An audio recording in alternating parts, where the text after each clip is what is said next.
For those who have never experienced the terror of having another person physically and literally bend them to their will, the sculpture might be just a fanciful bit of nostalgia. But for assault survivors, it's an oversized PTSD trigger. This sculpture is a deception. The original photograph has its place in art history, and it can be taught in context. The sculpture has become an example of how easily a split second of time can be misunderstood, misconstrued, and misused. To recognize mistakes takes strength. For a municipality, perhaps it takes something more than that. It's so front and center, you can't avoid seeing it if it traumatizes you. We can, now more than before, look at this work and say it does not represent the best of us.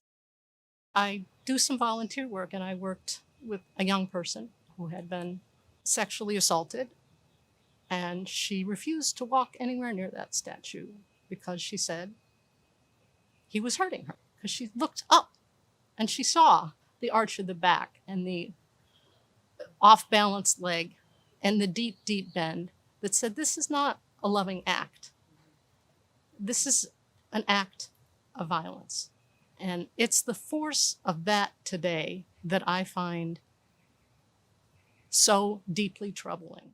We end up with 75 years later, because of the size of this sculpture and its placement and its signage and everything about it, is a reenactment by consenting couples of a violent act of a fake idea of a romantic ideal. I have great respect for those who fought and served. My grandfather was one of them. 2 of his brothers died in that war.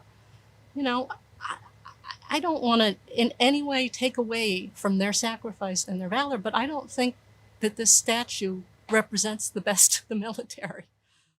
I think I'm actually leaning more towards not putting the statue at the Bayfront, because even though the photograph was in the past, I think that the statue has already served its purpose. Like, we shouldn't keep the statue just to kind of keep the status quo bias that permeates our culture. And I think about the rape culture, I also do really agree with that, because even though some people might not be aware of what the statue, like what the situation was, if we continue to have it as like the centerpiece of Sarasota, it does contribute to that culture. I've heard the arguments, this is popular. Yes, it is. So was the Roman Colosseum. We should not erect a new one by the Van Wezel and start feeding Christians to lions. I mean, some things you just can't do. They are morally wrong.